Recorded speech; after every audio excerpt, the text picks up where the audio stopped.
ನಮ್ಮ ರಾಜ್ಯದಲ್ಲಿ ಇವತ್ತು ಏನು ಆಗ್ತಾ ಇದೆ, ದಿನನಿತ್ಯ ಯಾವ ರೀತಿ ಪರಿಸ್ಥಿತಿ ಇವತ್ತು ಹದಗೆಡ್ತಾ ಇದೆ, ಕಾನೂನು ಸುವ್ಯವಸ್ಥೆ ಇವತ್ತು ಮುರಿದು ಬಿದ್ದಿದೆ. ಯಾಕೆ ಕಾಂಗ್ರೆಸ್ ಸರ್ಕಾರಕ್ಕೆ ಅಂತ ದುರ್ಬುದ್ಧಿ ಬಂದಿದೆ? ಇವತ್ತು ಹಿಂದೂಗಳು ಏನು ಅನ್ಯಾಯ ಮಾಡಿದ್ದಾರೆ ಕಾಂಗ್ರೆಸ್ ಸರ್ಕಾರಕ್ಕೆ,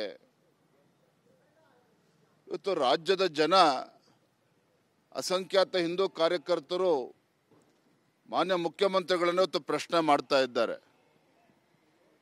ಬಹುಶಃ ನನಗನ್ನಿಸ್ತದೆ ಎಲ್ಲೋ ಒಂದು ಕಡೆ ಮುಖ್ಯಮಂತ್ರಿಗಳ ಸುತ್ತ ಇಂಥ ಅಯೋಗ್ಯರನ್ನೇ ಇಟ್ಕೊಂಡಿದ್ದಾರೆ ಅಂತ ಕಾಣ್ತದೆ.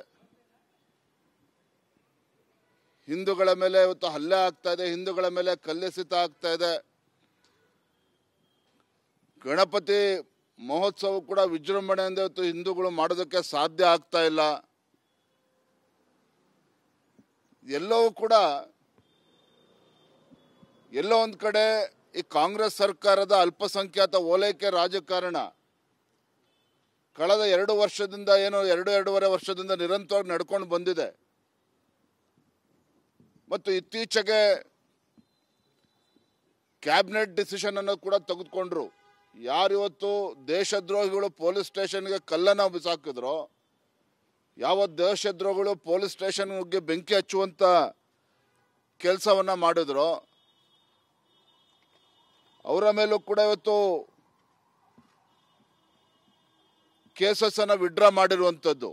ಇವೆಲ್ಲವೂ ಸಹ ಇಂಥ ಸಮಾಜಘಾತಕ ಶಕ್ತಿಗಳಿಗೆ, ದೇಶದ್ರೋಹಿಗಳಿಗೆ ಒಂದು ರೀತಿಯ ಆನೆ ಬಲ ಬಂದಂತಾಗಿದೆ. ಏನು ಮಾಡಿದರೂ ಸಹ ಕಾಂಗ್ರೆಸ್ ಸರ್ಕಾರ ತಮ್ಮ ಬೆಂಬಲಕ್ಕೆ ನಿಲ್ತದೆ ಅನ್ನುವ ಒಂದು ಧೈರ್ಯವತ್ತೇನು ಬಂದಿದೆ. ಇದ್ರ ಪರಿಣಾಮನೇ ನಿನ್ನೆ ಮಂಡ್ಯ ಜಿಲ್ಲೆಯ ಮದ್ದೂರಿನಲ್ಲಿ ಮೊನ್ನೆ ದಿನ ಪಾಪ ನಮ್ಮ ಹಿಂದೂ ಕಾರ್ಯಕರ್ತರು ಶಾಂತಿಯುತವಾಗಿ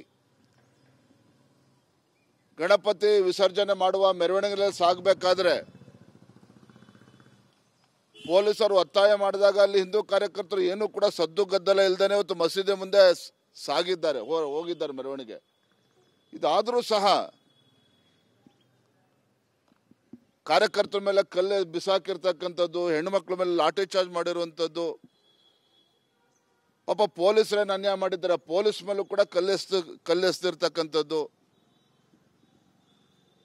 ಇವತ್ತು ಚಲವಾದಿ ನಾರಾಯಣ ಸ್ವಾಮಿ ಅವರು, ಉಸ್ತುವಾರಿ ಸಚಿವರು, ಶಾಂತಿ ಸಭೆ, ಚಲುನಾರಾಯಣ ಸ್ವಾಮಿ ಅವರು, ಚಲುರಾಯ ಸ್ವಾಮಿ ಅವರು ಶಾಂತಿ ಸಭೆ ಕರೆದ್ರೆ ಇವತ್ತು ಯಾವುದೇ ಹಿಂದೂ ಸಂಘಟನೆಗಳು ಆ ಶಾಂತಿ ಸಭೆಯಲ್ಲಿ ಭಾಗವಹಿಸಿಲ್ಲ. ಕಾರಣ ಏನು ಅಂತ ಹೇಳಿದ್ರೆ, ಈ ಸರ್ಕಾರದ ಬಗ್ಗೆ ಕಿಂಚಿತ್ತೂ ಕೂಡ ಇವತ್ತು ವಿಶ್ವಾಸ ಉಳಿದುಕೊಂಡಿಲ್ಲ ಹಿಂದೂ ಕಾರ್ಯಕರ್ತರಿಗೆ, ಹಿಂದೂ ಸಂಘಟನೆಗಳಿಗೆ. ಮತ್ತೆ ಈ ಸಚಿವರುಗಳ ಹೇಳಿಕೆ, ಕಾಂಗ್ರೆಸ್ ಮುಖಂಡರ ಹೇಳಿಕೆ, ಇದೆಲ್ಲ ಗಮನಿಸ್ತಾ ಇದ್ರೆ ಎಲ್ಲೋ ಒಂದು ಕಡೆ ನಿಜಾಮರ ಆಡಳಿತದಲ್ಲಿ ಇದ್ದೇವಾ ಆ ದಿನಗಳು ಇವತ್ತು ನೆನಪಾಗ್ತಾ ಇದೆ. ದುರಂತ ಇತ್ತು ನಮ್ಮ ರಾಜ್ಯ ನೋಡಿ. ಇಡೀ ದೇಶದಲ್ಲಿ ಎಲ್ಲ ರಾಜ್ಯಗಳಲ್ಲೂ ಕೂಡ ಇವತ್ತು ಗಣಪತಿ ಹಬ್ಬ ಬಹಳ ವಿಜೃಂಭಣೆಯಿಂದ ನಡೀತದೆ. ಮೆರವಣಿಗೆ ಕೂಡ ಮಸೀದಿ ಮುಂದೆ ಹೋಗ್ಲಿ, ಎಲ್ಲೇ ಹೋಗ್ಲಿ, ಶಾಂತಿಯುತವಾಗಿ ಗಣೇಶನ ಹಬ್ಬ ಗೌರವ ಇವತ್ತು ಅರ್ಥಪೂರ್ಣವಾಗಿ ಎಲ್ಲ ಕಡೆ ನಡೀತದೆ. ನಮ್ಮ ರಾಜ್ಯದಲ್ಲಿ ಯಾಕೆ ಇವತ್ತು ಗಲಾಟೆ ಆಗ್ತಾ ಇದೆ? ಕರ್ನಾಟಕದಲ್ಲಿ ಯಾಕೆ ಇವತ್ತು ಹಿಂದೂ ಕಾರ್ಯಕರ್ತರ ಮೇಲೆ ಗಣಪತಿ ವಿಸರ್ಜನೆ ಮಾಡೋ ಸಂದರ್ಭದಲ್ಲಿ ಹಿಂದೂ ಕಾರ್ಯಕರ್ತರ ಮೇಲೆ ಕಲ್ಲೆಸತಕ್ಕಂಥ ದುಷ್ಕೃತ್ಯ ಯಾಕೆ ನಡೀತಾ ಇದೆ? ಇದು ಯಾಕೆ ನಡೀತಾ ಇದೆ ಅಂತ ಹೇಳಿದ್ರೆ, ಒಂದು ಕಡೆ ರಾಜ್ಯ ಸರ್ಕಾರದ ಅಲ್ಪಸಂಖ್ಯಾತ ಓಲೈಕೆ ರಾಜಕಾರಣ,